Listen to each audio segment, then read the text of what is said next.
Om Sadashivasamarambham Om Sadashivasamarambham Shankaracharya Madhyamam Shankaracharya Madhyamam Asmadacharya Paryantam Asmadacharya Paryantam Vande Guru Paramparam Vande Guru Paramparam.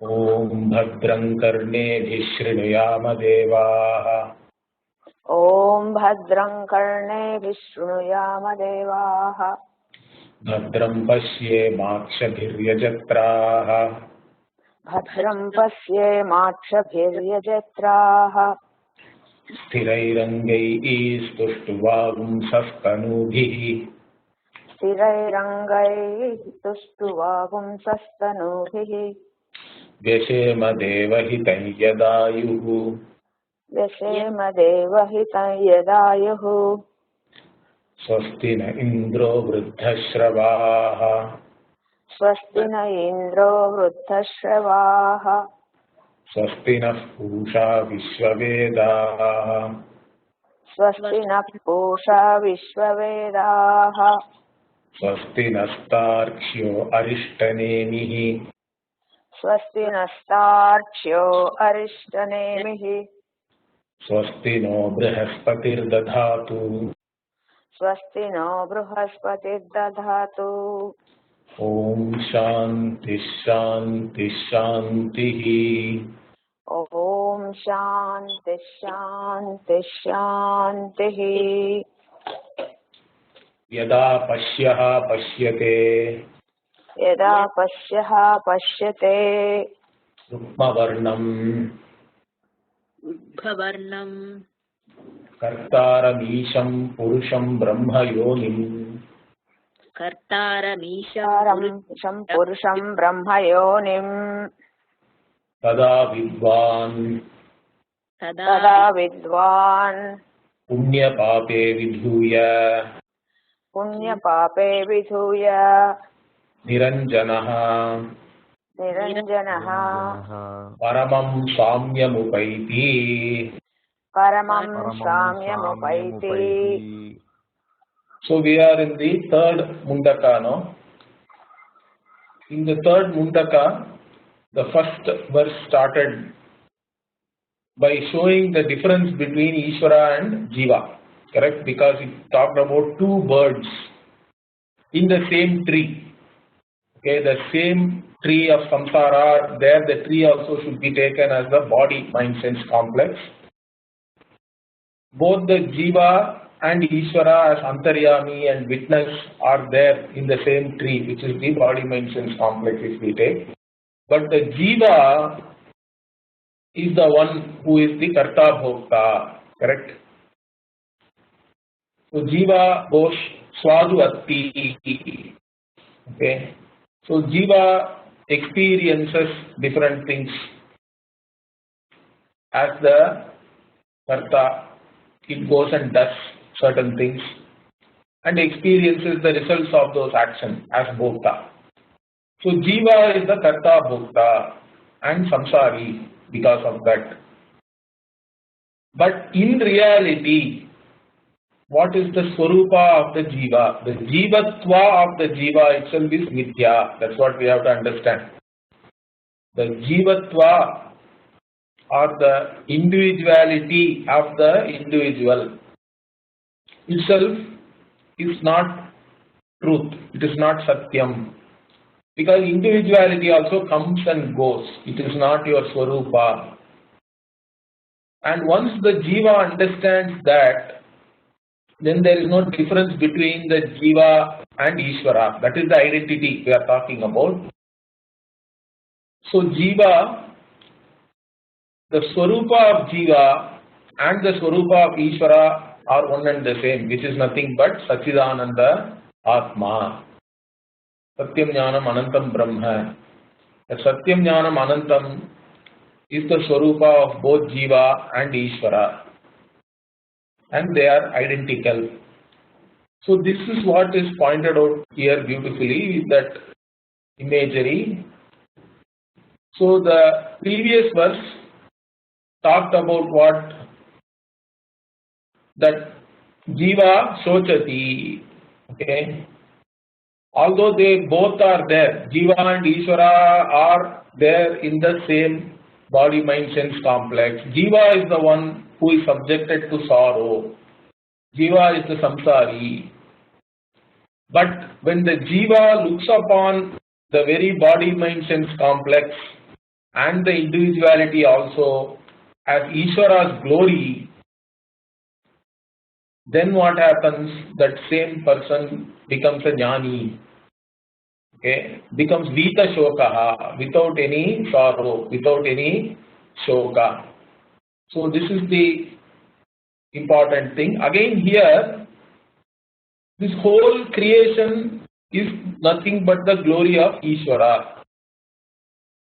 And when we say glory, it also implies that it is Vidya. Understand that. Because that which is your Swarupa is not your glory. For example, let us say fire. Fire has the nature of burning, let us say. That is its Swarupa. Glory means something which is there, but without which also you are not at a loss or anything. It doesn't really matter. So it can be there, it need not be there, you are still the same. That is your glory. That is what is glory. So this whole creation, if the creation is there also, Atma is Satyam Jnanam Anantam Purnaha, Purna Atma. If the creation is not there also, Purna Atma. So Atma's Purnatvam is not dependent on whether the creation is there or not. Then the creation becomes the glory of this Satyam Jnanam Anantam Brahma. Then it is a glory. So that's what we have to understand here. Previous verse talked about Asya Mahimanam Iti Vita Shokaha. Okay. So Asya Mahimanam Pashyati Yatra. So when the Jiva sees one's own Jivatvam also as Isvara's glory, means you look upon your very individuality as nothing but Vidya. So that is a very important insight. All our problems are there because we take the individual to be something real, correct? In fact, we don't even analyze whether our individuality is real or not. 99% of the people in this world never do this analysis. They take oneself for granted. In fact, some people even study Shastra for many years and try to prove that individuality is true. Understand that. And all theologies say that the individuality is true, and as an individual soul, they have their own definition of soul also again. So you go. It's all tourism promotion. My guru used to say, it is tourism promotion. Why? Because in tourism promotion, they show you nice photographs, correct? It will be wonderful if you look at any promotion of a particular place, the advertisement and the photographs, it will be something to die for. It is so beautiful. But they are not going to show you the garbage which is right next to that snap. Understand that. So when you go there, maybe it is not the same thing. But that is the idea of a promotion, correct? The idea of a promotion or an advertisement is to make you go there. Similarly, this heaven, most theologies are only doing some promotion for heaven. So they describe different types of heaven and want you to go there. So a desert theology says that heaven is nothing but nice trees. Then the rivers are flowing. In fact, they even have a river of wine, I think. And again, lot of women. So like this, they have their own idea of heaven. Everybody has their own idea of a heaven. But what if there is no cricket in heaven? I am a cricket fan, let us say. And if I don't have any cricket in heaven, I will be bored, I think. So anyway, they have their own idea and they are trying to send you there as an individual, understand that. So they don't even do any vichara, any analysis about what is your true nature and all that. You submit to a Lord, they call it by different names. And also that one guy is there who says that I am the prophet. And if you follow me, you will go to heaven. If you don't follow me, you will go to hell. That's all. They have very clear criteria there. So it doesn't matter whether you are a dharmika, whether you are even morality and all is second only. Okay, understand that. The important thing is you should have faith. And then only everything else. And many times morality also is in these things, the danger is that they have one ethics for amongst themselves. Okay, amongst the faithful, amongst the followers and believers, they have one ethics. And for the non-followers, the heathens, pagans, whatever, they have different names for the ones who don't believe in their theology. Anything is sanctioned. So it's a very dangerous theology where it is creating again they are dividing the world into two groups, and then all morality, brotherhood, love is only within one group. The other group you can do pretty much anything you want. So you get a theological sanction to do even adharma, which is a very dangerous thing we are seeing in the world currently. But anyway, coming back to what the Upanishad is trying to reveal here, Upanishad says the very individuality has to be inquired upon, has to be analyzed. And the individuality, the individual thinks I am so and so, and that is the reality. But that itself has to be analyzed. And when it is analyzed in the light of the teaching of the Upanishad, what you discover is your very individuality is nothing but glory of Isvara. You can't claim anything. In fact, you are not the author or owner of anything. Understand that. It's a very simple thing. Your mother has a claim on your body. Correct? When you were born, all your whatever muscles and bones and blood is given by your mother. So this very body also you cannot claim as your own. So your mother has a lot of claim. In fact, she has also fed you afterwards. Your father also will have a claim. Then all the other people also have a claim on you. Okay, whoever has fed you, whoever has taught you anything. Of course, when you are born, already the Srishti is available, correct, with the right temperature on the earth, with the right amount of oxygen in the air so that you can breathe easily. Enough water is there. So everything is available. We are checking into a 5-star hotel, correct? Then everything is made available to you there. You are like the guest is the most important person. Similarly, you are born. Everything is there here. It's already provided. The giver has to be recognized in the given. The whole world is given to you. Okay? So everything is given.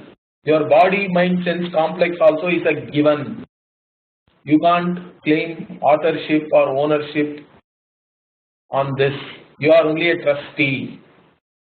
Everybody has a claim. My guru used to say even the amoebas and bacteria have a better claim because generations of these amoebas, microbes are all living in your body, correct? So they can claim that we are the ones who are helping in your digestion in so many physiological processes. So this body belongs to us, not anybody else. Even they have a claim.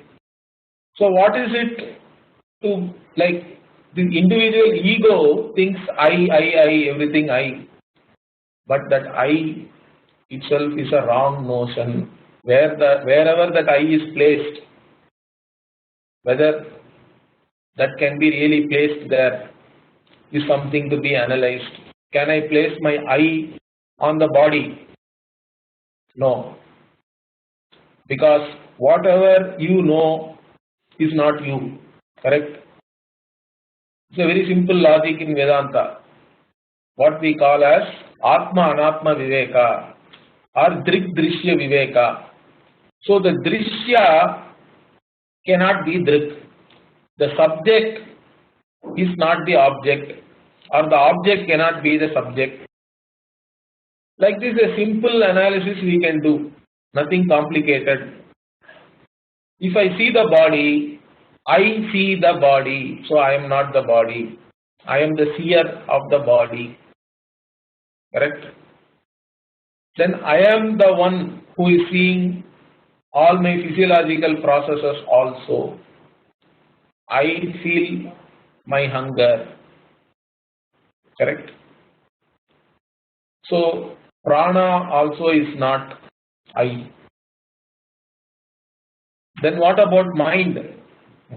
I am aware of the thoughts in my mind. I am aware of my emotions, although many times the emotions and thoughts overpower me and make me react in a particular situation in a way which I regret later on.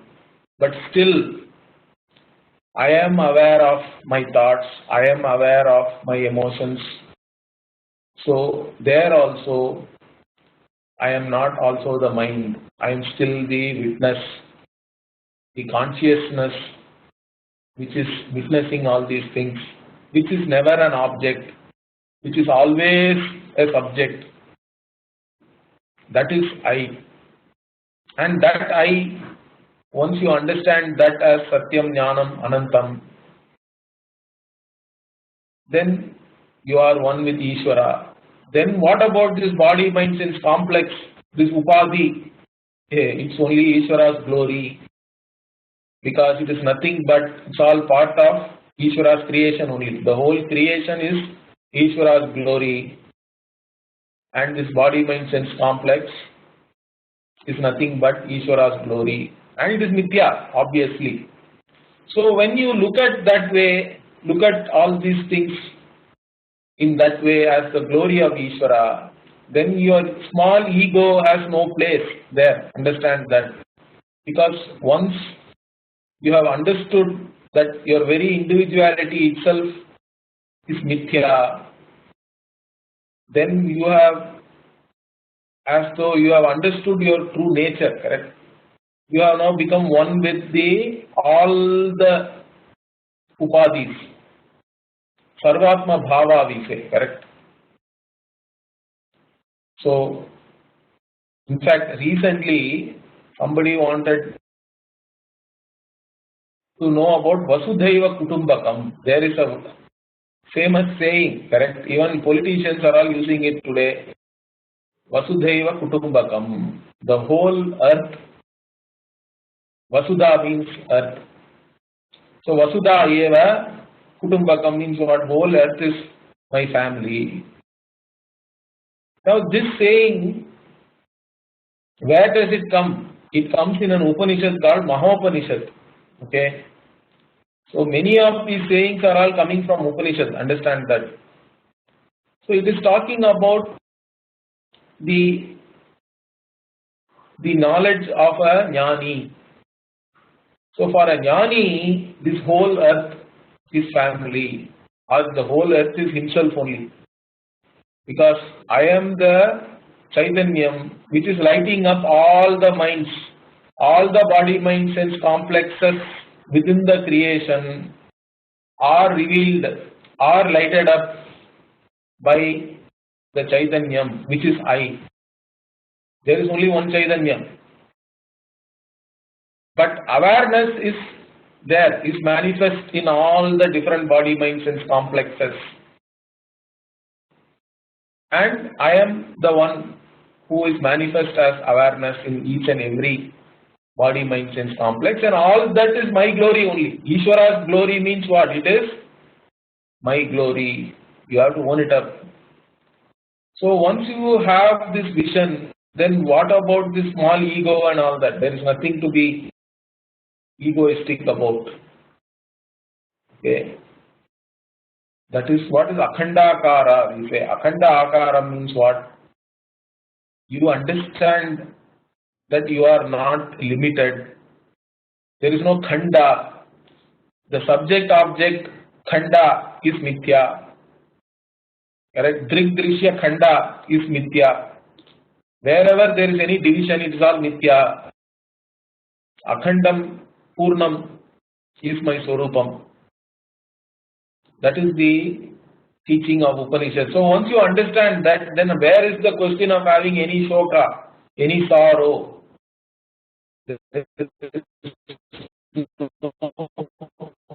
Question of the sorrow is there only for the individual. As soon as you wake up in the morning, you identify yourself with your individuality. All the individual's problems are your problems. Understand that. But you get up in the morning knowing very well that individuality itself is mithya. Then where is the problem?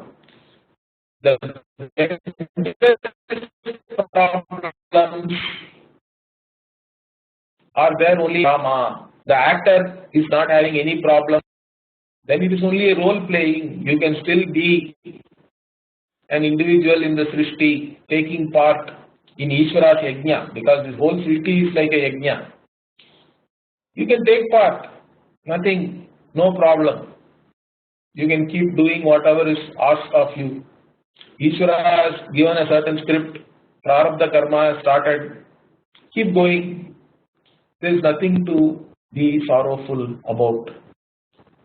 Whatever comes, we can face it. There is no fear of anything. But in Tamil, there is a Bharatiya's birthday was there some time back, last week I think. So he sings Achamillai, Achamillai, Acham enbadillai. So there is no fear. There is no fear at all. Even if the sky falls down over my head, like that, a poet has the license to describe like that. So the idea is what? Or even if the whole world is against me, I have no fear. Like that. Even that song, many people don't know that it is part of the Vedanta songs of Bharati. Understand that? The poet Mahakavi Bharati, he has sung many songs on independence movement, okay, patriotic songs. And then he has sung on Krishna, also many things.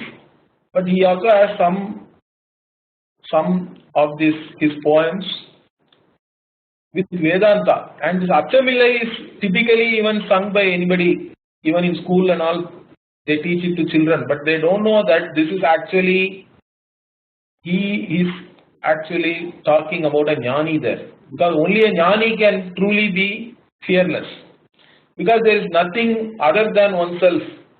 Then how can you be afraid of? There is no second thing to be afraid of. So truly, to be fearless, you have to be established in this vision of oneness. Otherwise, you can never be fearless. That's why Taittiriya-Upanishad is very beautiful. It says, Udaram antaram kurute atha tasya bhayam bhavati. Even if you make a little bit of difference, let us say, if you see a little bit of difference between yourself and the Lord, or between yourself and the, then tasya bhayam bhavati, then you have fear. So abhayam, when do you have abhayam? When you don't see anything other than yourself. Self alone is manifest as everything, and everything is mithya. So it is not even at the same level of reality. Will you be afraid of some dream thing? You cannot be, correct? Because there is no connection, because there are two orders of reality. Same thing here. Atma is at a different order of reality. I am of a different order of reality. Nothing in this creation can even touch me. Asangaha, aham asangaha. I am not connected to anything in this creation, really speaking. There is no connection. How can anything in the creation affect me then? Nothing can even touch me. Achetyoyam adahyoyam, and even in Gita, Bhagavan says, Atma cannot be cut, it cannot be drowned, it cannot be dried, whatever. All the Panchabhutas cannot do anything to the Atma. Nothing can happen really. That is because Atma is of a different order of reality. The dream sword cannot kill the waker. So there is no question of having any fear also. So that is what is talked about here. So in the next verse also what? Yada pashyaha pashyate. So see this beautifully, the Upanishad is talking about here. Yada pashyaha, when the seer, pashyaha, pashyate, sees. So here again, pashyaha, why it is using this word pashyaha? Because yada pashyate itself could have been said, correct? No need of adding this word pashyaha. So Shankara says pashyaha sadakaha, means Upanishad is saying the seer here means a viveki sadakaha, a viveki purushaha, adhikari. Because only an adhikari can see this vision. Not everybody is able to see, correct? Even Bhagavan says, Ascharyavat pashyati kaschidhenam. So only some people see this truth, this reality. And that itself is a great Ascharya. Also, after many janmas, jnanavan mam prapadyate, Bhagavan says, bahunam janmanam ante, jnanavan mam prapadyate. So like this is a very wonderful thing, but not everybody is able to appreciate this vision. So when this seer, who is a qualified seeker, okay, pashyate is pashyati actually, this chandasam, purusham, rukma varnam. So when this seer sees oneself, this Atma, Purusham here means Atma, Rukma Varnam. Rukma Varnam means what? Oneself like the gold, effulgent like sun and gold. So here gold is used. Why? Okay. The color of the gold is Rukma Varna. Now gold is used for two things. One is for the shine. Gold has a certain shine, means oneself as the conscious being. So the self-effulgence, self-luminosity means that shine of the gold is important. Now another thing is the shine of the gold does not go down or increase or anything. Gold does not even rust, correct? You can have brass shining one day. Next day what happens? It will become, its shine will go away, it will become green. Copper also becomes green. But gold shine, at least relatively nothing happens, correct? Gold keeps shining. And it is also indestructible relatively. Gold does not react with anything else. Okay? So Avinashi also, Shankara in his Bhashya here he says Avinashi. So this gold, the color of the gold is talked about to show both. Okay, both these important things. So once you see yourself as the conscious, self-effulgent Atma, and that Atma is also indestructible, changeless. So once you see yourself like that, okay, and then what? Kartaram Isham. Okay. So Kartaram, here Kartaram means what? Creator and Lord, Ishaha, Isham. So you look upon this Atma itself as the creator and the Lord. Okay. And Brahma Yoni. What kind of the Lord? One who is the cause of Brahma himself, or Brahma can have many meanings. Veda also is one meaning. Okay. The Shastra Yonitvat, like that there is a sutra, is the Brahma Sutra. So Shastrasyapi Yonihi means it gives you the meaning of all knowing, because Shastra is supposed to be very vast. And if it is the source of the Shastra itself, it has to be all-knowing. That is this Brahman. So Sarva Vetritvam, Sarvajñatvam is pointed out by Brahma Yoni. Or here, this cause of Brahma Ji, the Chaturmukha Brahma, also we can take. Means Brahma is Prajapati, Brahma is the creator, but creators, that Brahma is the creator of this particular world also. The real creator of that Brahma is this Brahman, Isvara. So like that also we can see. Or, so Brahmanaha Yoni is one way, Shashti Tatpurusha. Or Brahmacha Yoni, cha, like that we can take. Okay. So this Lord is Brahman and also the cause of everything, like that we can take.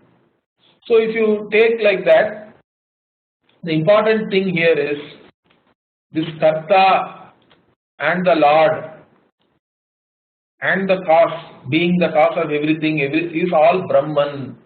If you take like that, again here also we have to apply the Badayam Samanadhikaranyam. Brahman alone is real. Karta, Isvara, being Isvaratvam also is Vidya. Understand that. Isvara Swarupa and Jiva Swarupa are one and the same. But Isvaratvam and Jivatvam are equally Mithya. So Brahman, from its own standpoint, it is not even Isvara, it is not a creator. Only from the standpoint of the world, we have to talk, we have to explain Brahman as the cause. Okay. So everything is Brahman, Karta, Isvara, and the cause of all this whole creation is nothing but Brahman. Means here also we have to understand that all this Kartritvam, Ishatvam, Yonitvam, all that is Mithya. Brahman alone is Satyam. And that Satyam Brahma is nothing but Atma. So when you see that, when you are able to see that, then who are you? You become a Vidwan. Tada Vidwan. Vidwan means what? One who has knowledge. Normally in our, even a musician we call Vidwan, correct? Or many people are called Vidwan in worldly language. So here that Vidwan is not meant. Okay, understand that. So here a Vidwan is the knower of one's own reality. One who sees this, one who is able to see one's own Atma as this Satyam Jnanam Anantam Brahma and as this Isvara, as the cause of everything. That person is the Vidwan. And that Vidwan, when that Vidwan is able to see this, what happens? Punya pape viduya. That Vidwan goes, like gives up all punya and papa, means what? The Vidwan, for that jnani there is no karma. Understand that, because you are no more a karta. That is the idea here. Understand that. Because we have to relate it to the first verse also. In the first verse, Jiva is the karta bhokta, the Jiva bird. The other bird is sitting, okay, Abhicha Kashiti, okay, only witnessing, is not karta bhokta. And this Jiva, once the Jiva recognizes that my Swarupa is nothing but Ishvara Swarupa, then Jiva also has gone.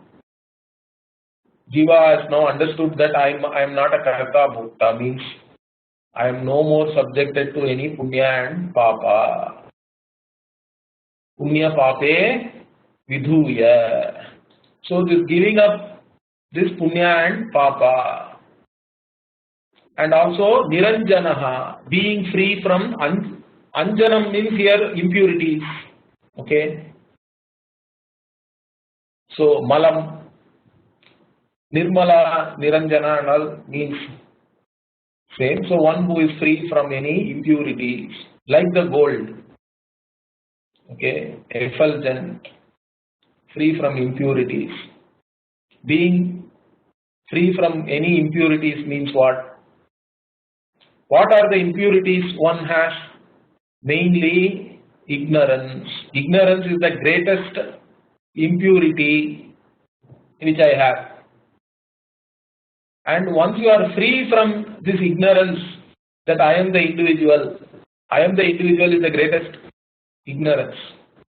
Giving up this individuality and understanding one's own real nature means you are free from all impurities. And even papa and punya is not for you. You are no more the karta. If you are no more the karta, then understand the implications. You cannot have any guilt. You are no more the bhokta means you cannot have any hurt also. You are free from all guilt, all hurt. In fact, it is explicitly said in Upanishad, Kimaham sadhuna karavam, Kimaham papama karavam iti, Sayayevam vidvanete atmanadya sprinate. Like that, for the vidwan, there is no thought like why I did not do something good. That is the problem, correct? Most people have guilt, either why I did not do something good or why I did something wrong. Both omission and commission is the biggest problem. So why I did something, why I did not do something, this is always a problem. And also with respect to somebody who has died also, it's a bigger problem because that person is no more there. When they were there, you never managed to do something good to them. After they leave, then you have a problem thinking about that. Now you can't do much also. But anyway, in our culture at least, we have things like Shraddham and all that. Okay, so you can at least go to some Gaya and do something for your Pitru. Anyway, there is no guilt. There cannot be any guilt because you are not the karta. Okay, you can become totally free from guilt only by knowing that you are not the karta. Understand that there is no other way you can become free from guilt. As long as you think you are the doer, then you are subjected to punya papa, you are subjected to guilt. And if you think that you are the enjoyer, then you will also be hurt. Okay, there is going to be hurt also. So you cannot do anything about it. So the important thing you have to understand is you are not the karta and bhokta. Means you have given up all papa punya. Automatically it is gone. In one swoop, all the karma, sanchita karma, prarabdha karma, agami karma, none of the karma can be there anymore. Okay, and that jnanam means if you are niranjanaha, being free from the impurity of ignorance. Then what? Paramam Samyam Upaiti. So you become one. Samyam means what? You are attaining. Samyam Upaiti means you attain oneness with Paramam. Here means Brahman. Thus, Brahma with Apnoti Param. Upanishad also says Param Brahma. Also we say. So Paramam Samyam Upaiti means you attain oneness with this Brahman. And again, once you become one with this Brahman means what? You don't undergo any more change. Understand that. Because Brahman is changeless. That is your understanding. And then you cannot become anything else.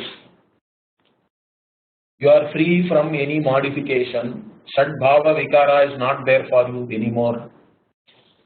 And the knower of Brahman is nothing but Brahman. Correct? Brahma Vidapnoti Param also means the same thing only. The knower of Brahman gains Brahman. Correct? The knower of Mumbai cannot gain Mumbai because Mumbai is a karma phala. It is prapyam. It is available only through karma. But whatever you have lost due to ignorance, you can gain just by knowledge. You don't have to do anything. And Brahma with Brahmaiva Bhavati, like that also there is a Upanishad Vakya is there. So Brahma with becomes Brahman, becomes one with Brahman. Becomes means again here only in terms of you are already Brahman, understand that. You are not newly becoming Brahman or anything. You recognize that you have always been Brahman, that's all. That is the idea here. So you become one means you were not one with Brahman due to ignorance. Once that ignorance goes, you become one with Brahman, knowing that you are always one with Brahman only. Understand that. That is the idea here. So that is what is shown here. We will now see the next verse.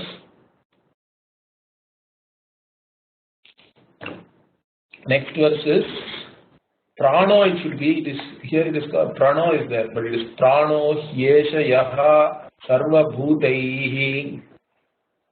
Prano Heshayaha Sarva Bhutaihi Vibhati Vijanan Vidvan Bhavate.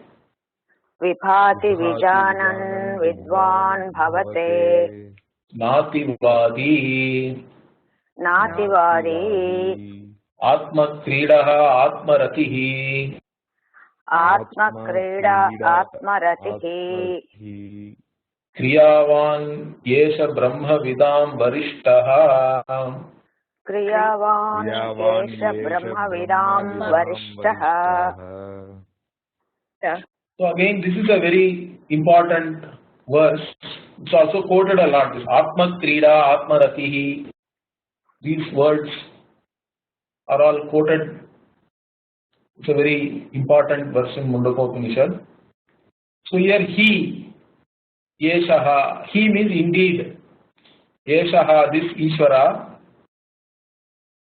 Yaha, Sarva Bhutaihi Vibhati, the one who has pranaha, in fact. Okay, Sarva Bhutaha, Sarva Bhutaihi. So this Isvara, who sustains all life forms, okay, who is manifest as these various forms, Vibhati, as pranaha, okay, he sustains all life forms as this prana. So prana here means it is sutratma, we have to understand. It is at the total, it is not an individual prana. Of course, individual's prana also is Ishvara only. But here it is in totality as pranaha. Sutratma also is another synonymous word which is used in the Shastra. So the one who sustains all life forms and one who shines Vibhati as all these various life forms.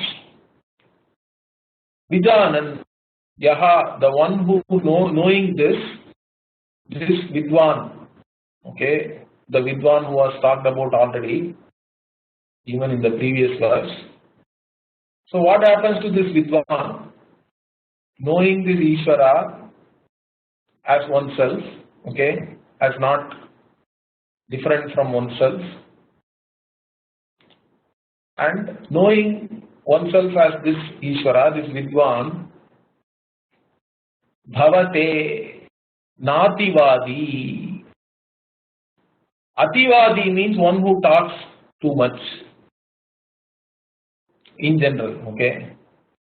But here, what is the Upanishad saying is this Vidwan, this Jnani does not talk anything other than Atma. Whatever the Jnani says, the meaning of any word is nothing but Atma only. So the beauty about Brahman or Atma is what?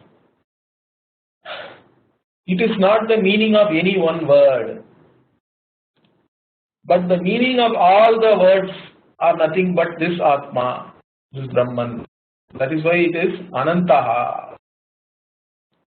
Because it is the one which gives existence to all the things which we see.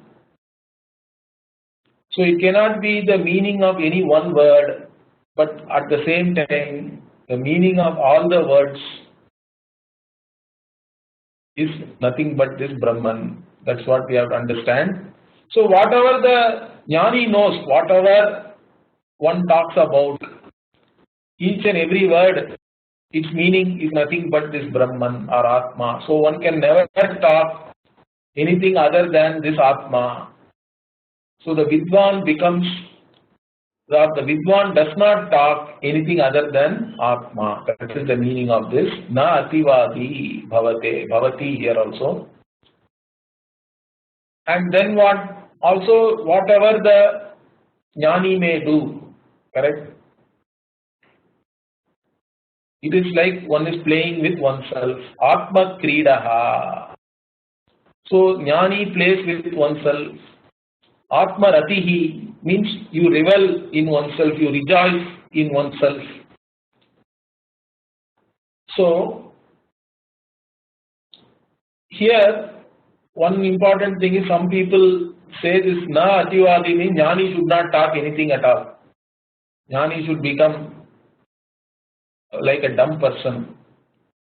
Now that cannot be the meaning here, because there are so many Jnanis who have taught people. Without talking, how can anybody teach? So the idea of na ativadi is not that if you are really a Jnani, you should not even talk. That's not the idea. The idea is that the Jnani is the one who knows that whatever I say, the meaning of each and every word is not beyond this Atma. It's all pointing to this Atma only. So each and Pratibodha Viditam Matam, Kenopanishad says, there is nothing more beautiful than that. So each and every cognition, I recognize the unchanging Atma, which is consciousness and existence. So the self-existent, self-revealing Atma is recognized in each and every cognition and each and every word, whatever it means. It again points to only this Satyam Jnanam Anantam Brahma Atma. So understanding that only is this na ativadi bhavati. So whatever I say, you can talk about some black hole or something, whatever it may be, everything is within this consciousness only. That is the idea. So it is not to say that if you become a Jnani, then somehow you should not talk anything. That's not the idea. So further, this Atma Kridaha. So since you don't see anything other than yourself also, wherever one goes, whatever you do, Pashyan Shrinvan, like that, even in Gita, Bhagavan beautifully talks about, okay, Pashyan, Shrinvan, Sprishan, Jigran, Ashnan, Gachan, Swapan, Swashan, Pralapan, like that. In 5th chapter, I think, couple of verses are there. So, Brahman Yadaya Karmani, Sangam Tektva Karotiyaha, Lityatena Sapapena, Padmapatra Mivam Basana. So, like a lotus, you are not touched by anything. The lotus leaf is not wet. It doesn't become wet by water, even though it is in water. So, like that, you do all this karma, but still you are not touched by any of this karma. And you can play. It's like a play only for you, therefore. Correct? You are playing with yourself here. Because normally if you play anything else like cricket and football and all, you require a team. Still there are others. But here, Jnani, I am the batsman, I am the bowler, I am the ball, I am the pitch, everything is Atma alone. Okay. So that is Atma Krida. So nothing is really beyond this Atma. Whatever is happening, this entire creation is like a play. It's only a Leela. Correct? We talk about Leela. So this is what is talked about here. Atma Krida, Atma Ratihi, the one who revels in oneself. Because Atma is Purnaha, there is nothing, you are no more a wanting person. There is no lack. You don't look upon oneself as a wanting person anymore. Then you are reveling in yourself. Everything is a glory. It's all your glory only, in fact. So there is nothing other than you, and you don't require anything other than you also to be happy. Because you are the very Ananda Swarupa also. So this again, Upanishad is showing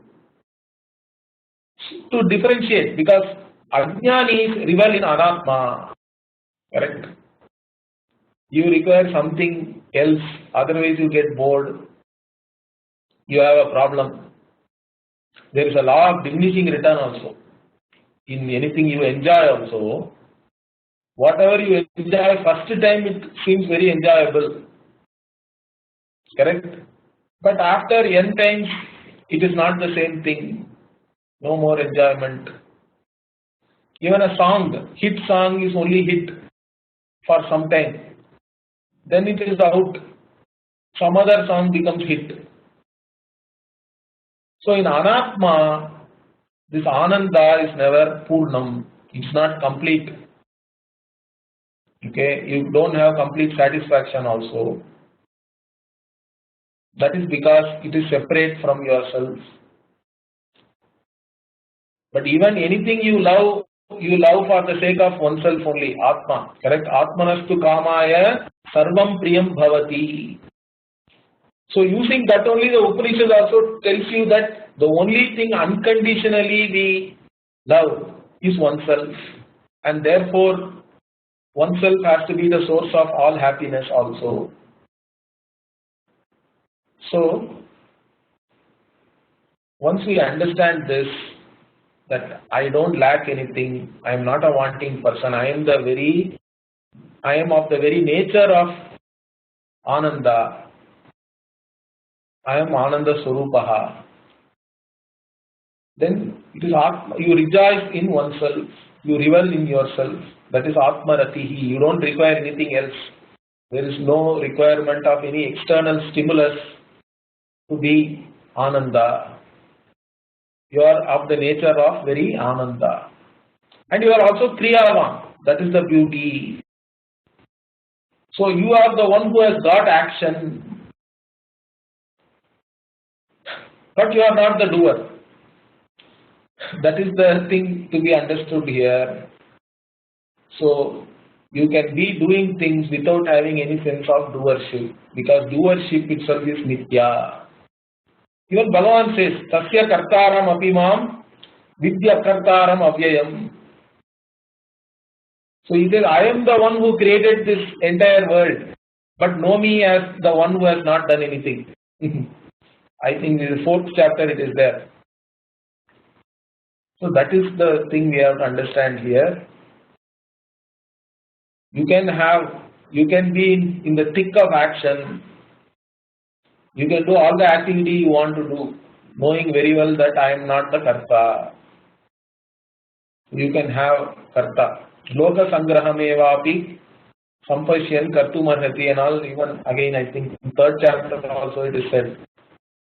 Even I keep doing and all, Bhagavan says, even though I don't have anything to be accomplished, okay, still I do for loka sangraha, for the benefit of this, whatever, this world. Like that Bhagavan says, like that Jnani also can do. So the Vidwan is a Kriyavan because you can be a teacher still, correct? So even though you are a teacher, you are doing certain things, but you don't have any kartrutvam, and you know very well that whatever you do, it is not for, by doing that only I don't have to be happy.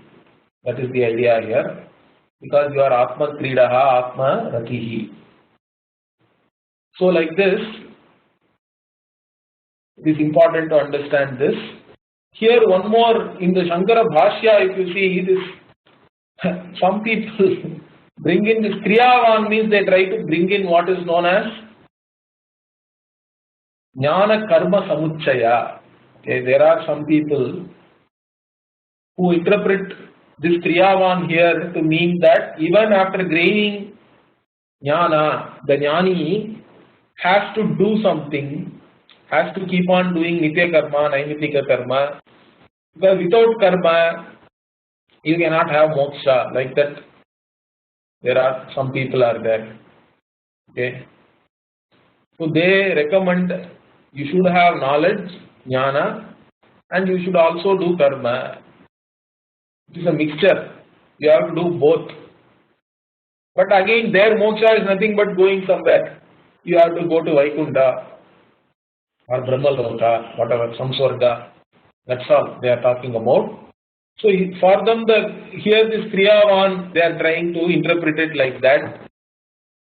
But Shankara here again argues both grammatically and logically. With the word Atmarati and Atma Kridaha being there, this Kriyavan cannot mean this Jnana Karma Samuchaya. Understand that? Because already Atma Kridaha, Atmarati means you have attained moksha. Okay, the one who is reveling in oneself is not going to be engaged in any other action to again gain something else. Understand that? So it makes no sense that you have to still do some karma to attain something else, because you are already the Atma Krida and Atma Ratihi. So therefore, Kriyavan cannot be interpreted as Jnana Karma Samuchaya. We have to understand that also. Okay? Because Jnana and Karma are opposed to each other. They cannot be the same. Or they cannot be together. Because Karma means it implies a Karta. And you have to take yourself as a Karta. Normally that's what people do, to gain a Karma Phala. But Jnana comes and makes this Karta itself Mithya. It knocks off the Karta. So they cannot coexist. They are opposed to each other, like light and darkness. So there cannot be any Jnana Karma Samuchaya. In fact, in many places in Shankara Bhashya, Shankara vehemently argues against this Jnana Karma Samuchaya Vadins in his time, whoever was there. Because the main Purvapakshi for Shankara was these people, those who were like Karmatas, those who were telling that only through karma you can have moksha. Karma is the main thing. Amna yasya kriyartatvat anarthakyam atadarthanam, like that there is a saying is there. Purvamimamsakas were the main Purvapakshis. And so Shankara is arguing against them in many places. So here Kriyavan does not mean Jnana Karma Samuchaya. Yesha Brahmavidam Varishtaha. So this Jnani is the most exalted among the ones who know the Veda. Here Brahmavidam, the Brahma has to be taken as Veda. Among the knowers of the Vedas, this Jnani is most exalted. Here again there is a problem. People try to bring in amongst the one who know the Brahman itself, this person is Varishtaha means. So they are trying to bring in some Brahma with Variyan, Brahma with Varishtaha and all. There is one talk is there. Of course, they also have a certain logic for that. So those things we will see in the next week. Okay. Om Purnamadah Purnamidam. Om Purnamadah Purnamidam. Purnat Purnamudachyate. Purnat Purnamudachyate. Purnasya Purnamadaya. Purnasya Purnamadaya. Purnamevavasishyate. Purnamevavasishyate. Om Shanti Shanti Shanti. Om Shanti Shanti Shanti. Harihi Om Shri Gurubhyo Namaha. Harihi Om Shri Gurubhyo Namaha. Harihi Om. Harihi Om.